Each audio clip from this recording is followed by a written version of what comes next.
तव महनीय कृपा गुरुदेव तव महनीय Hari Om. Welcome to Chinmaya Mission Boston's monthly open dialogue series. On behalf of the outreach team, I'm Ramesh Yalakishatar. Today, I have the honor and privilege of talking to Dr. Shashi Dwarakanath. We fondly call her Shashiji. She is an accomplished medical doctor and she is the co-founder of Chinmaya Mission Boston. In fact, she started the Bal Vihar classes 30 years back in her basement. And in the past 3 decades, she has played a significant role and she is the reason behind the success and its significance presence today. Currently, she is a spiritual guide, leading the satsang, meditation, study groups, so on and on. So without further delay, Shashiji, welcome to you. Hari Om, Ramesh, thank you. Hi. So Shashiji, we have heard many things about, had a lot of opportunities meeting with Puja Gurudev. And we wanted to hear from you some of those experiences and your journey from the medical science to the spiritual science. Yes, interesting. Thank you. Thank you for having me, Ramesh. I will start with the latter question first. Every physician, when they enter medical school, we start with studying normal and then very soon disease states. And in our profession, disease and death is something that we encounter every day. And as a pathologist, I've had my share to, see that. And during those times of watching diseases ravage every part of the body, and death became such a reality. And through my years of training at the Children's Hospital in Boston, and then throughout my career in the other hospitals, I was very acutely aware and probably thinking within myself, is this all to us? This physical existence, go through this helpless, sufferings and diseases, and then the inevitability of what seems like death as a final thing. So I think those questions were deep within me, and I feel like my medicine, my practice, my training, as well as the field I was involved in, pushed me further into deep probing questions about life itself. So I think Vedanta was almost like a natural transition for me. And I think I found the answers, and I feel very much at ease with myself now that that's not all who we are, that there's so much more to us. And in fact, Vedanta is that which proclaims that we are eternal. Not only that there is this oneness, which to me is most appealing because I really want to live with that vision. Now, as far as Puja Gurudev, Swami Chinmayananda, I had the blessing of being in his presence 3 times. 1989, he visited our house for Bhiksha, that is, he came for, a luncheon invite. And then I met him again in 1992, December. And at that time, he came and stayed in our house for a few days. He was on a tour of, university tour of North America. And that was, I think, the turning point for me.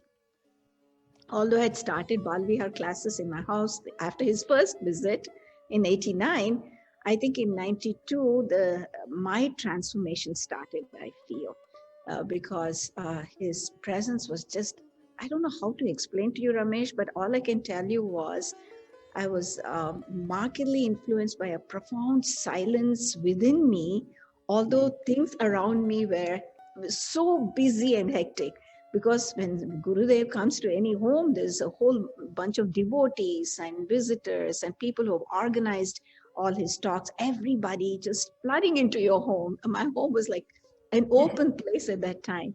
But in spite of all that busyness with strangers, I felt extremely at peace with myself. And I said, I really want to get to the bottom of this. I want to know how he can make us feel this way. And I think that started my journey with Puja Gurudev. Wow, wow. These are profound experiences and profound moments for you, I guess. Um, we heard some of these stories, but it's still fresh hearing from you. We also wanted to know what are few essential spiritual aspects that one can adapt in our lives, daily lives, rather. And if I may extend it to the current situation today, right? How these spiritual aspects aid into the existing COVID situation Mm. from your perspective? Yes. Actually, it's made us reflect a lot more on our lives, I think, this COVID situation. Yeah, Two things become very evident, Ramesh. One is the fact that truly we don't have too much control over external circumstances. We've been running around in life thinking, I manage this, I control that, I can take care of that, right? But you see, when it hit us all, it hit the whole humanity in a way. Uh, it threw us off completely and has brought us lives to a different, momentum altogether. We have all slowed down in a different ways ourselves. So the first thing which struck me was, should strike anybody is I think we don't have too much control of what comes next in life. yeah, And I think here this spirituality plays an extremely important role. It shows us that what we actually can do something about is our own internal environment, not even our physical body. I'll tell you how we adapt, what we can do to maintain balance at this time, and yeah, also, face challenges cheerfully. I think is a very important thing. And we understand the value of this precious gift we have, this life. So yeah, it becomes even more important that we use it wisely. And I think spirituality is what guides us during this process to help us strengthen ourselves within, turn within, and bring the best out of ourselves from within. yeah. That's really helpful, and I know there is a lot to learn and explore in this direction. I know Balavihar classes range from kindergarten to 12th grades. So, to get a high level idea to our viewers here today, how is Balavihar program structured for different age groups, rather, and what kind of programs are available for parents and how they can get involved in everything? Uh, so, we've been very lucky to even start classes for Shishu Vihar now, pre kindergarten as well. So that's another, we just started it last year, another program. So the toddlers can come and the parents can sit with the little ones and have some fun, and the kids can just get familiar with the environment here as well. So that's another program we started. But anyway, I'll broadly sort of classify our entire Bala Vihar program, which they spend time here, the mission center, or at the various chapters, into sort of three sections. Let's say from the kindergarten years to maybe the third grade, the children, the main focus is the bringing love towards God in children, to understand that the Lord is there for them at all times, and to build that friendship and that connection. So through various nice stories and activities, that's mainly the focus, because they should try to see, become familiar with that and develop love for God. Of course, there are lots of activities and other things. That's another point. If you have to do anything for children, it has to be fun as well. It just can't be. It's Uh, really, yes. and then the next section, I feel, is more of stimulating the thinking aspect of it. So we start certain virtues and values that they have to bring it into their own lives. It is brought again through stories of our, scriptures, but made more practical, in encouraging their independent thinking. And in this regard, I would like to mention the topic of symbolism in Hinduism, which comes in that time frame. And symbolism in Hinduism is a beautiful topic, which, in India, we just took it for granted and we followed things because our parents asked us to do. But I think Chinmay Mission has done such a wonderful job of making us understand why we do what we do. And in that, Ramesh, I'd like to say each one of the practices that the Hindu tradition follows has a beautiful symbolism behind it, which are all things which we have to bring into our lives. First of all, maybe to quieten ourselves, our agitated minds, to gather it and bring it into focus. And through that mind, prepare ourselves to understand who this God is. And then the beauty of it is, you see, even as we come towards the end of that section, maybe in seventh grade, this God who looked like a remote entity is now pointed out as living in their own hearts. So, who seems so far away? Where are you, God? Is actually right here. That place of strength is right here. So, that'll be around the second section, that beautiful symbolism and understanding God, where God is. The all pervading God includes you. Yeah. And the high school students will also get exposed to Bhagavad Gita. I think that's one of the greatest things that we can do to children, because Bhagavad Gita is a manual for daily living. You know, every great person has used it as their guidebook for their lives. And Lord Krishna so compassionately dissects everything for us and lays out our life as an open book where we can move forward and understand our true nature. So the children, even if they take some points from that, we call them J-Chick at that time, the high school years, junior Chinmaya Yuva Kendra, uh, taking messages from the Bhagavad Gita, which are very practical, very important as they step out into life away from the home environment. They can use these tools to gain strength from within, face the world outside, and bring the best out of themselves. But as you know, Ramesh, Balbihar education is, that's not the end of it. It continues into Chinmaya Yuva Kendra program through college years, which is available.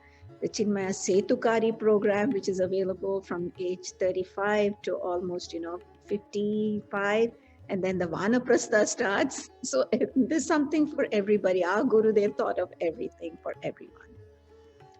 Those are few things, even I am, hearing now and opening up. Oh, these things are available too. Okay. Yeah. Then what kind of programs available for the parents and their involvement here? First and foremost, there's a wonderful program of adult satsangs which happen at the same time as the children are in their classes. Yeah. And I would sincerely encourage every parent to open their hearts and attend those classes. It might seem very foreign to them because, yes, none of us were exposed to Vedanta when we were either in schools or at home, most of us actually. And so it seems like something, wait a minute, I'll do it after 60. But if we want to live cheerfully, happily, making use of every precious moment that we have in this life, and bring the best out of ourselves while we are with our family and in the society, I think Vedanta gives such beautiful tools for that. And if you remember, our mission statement itself says to provide to individuals from any background the wisdom of Vedanta and the practical means for spiritual growth, enabling them to become positive contributors to society. So yes, Vedanta is one aspect of it. They can come to classes, they can learn, they can participate in discussion groups and study groups as well, which we hold apart from these regular classes. But Ramesh, let me take you in another direction. Every time I look at our beautiful center, I feel like what it offers for everyone is right here. And I'll tell you what I mean by that. So, you come downstairs and then you have our beautiful Hanuman Mandir, right? If you're of the emotional type who likes bhakti, right here you are in front of Hanumanji. You can do all the participate in the pujas, the chantings and everything. And that suits your personality. Yeah. And if you say, I'm an intellectual type, come upstairs and listen to the, Vedanta classes. And when you feel, that you've got sufficient knowledge, come to our meditation room on the top floor. Meditate and also, bring this message, make it your own. Let it become your wisdom, what you've learned in Vedanta classes. And then just don't leave it here in the center. You can actually, then you should, as Gurudev wanted all of us, all this learning should culminate in when we walk out, becoming positive contributors to the society. Yeah. And that positive contributors can happen with a vision which is totally different now. Vedanta's message of oneness, we understand and we make it our own. And then when you come into the world, we look at it with that vision of oneness and serve society. Wow. That's really, really very helpful for the existing members as well as anybody who's looking into these aspects now. This is very informative and very helpful. So going forward, for these people who are looking for joining the family here, the Chinmaya family, are there any prerequisites or any kind of restrictions? Definitely not. I want to reassure you about that. It is open for all of all faiths too. And this once again brings me back to what Pujya Gurudev would say. In fact, Pujya Gurudev, when he started coming to the West or traveling away from India, his main purpose of coming away from India was two things. One is he did not want the Indians living away from India to forget their roots. That was very important for him. And the second thing was the message of the Upanishads, Pujya Gurudev would say, is not just for Hindus. The message of Upanishads is universal. That message of unity, oneness, it belongs to everybody. So, in fact, Gurudev would say, uh, by studying the Upanishads, a Hindu will become a better Hindu, a Christian will become a better Christian, a Muslim will become a better Muslim.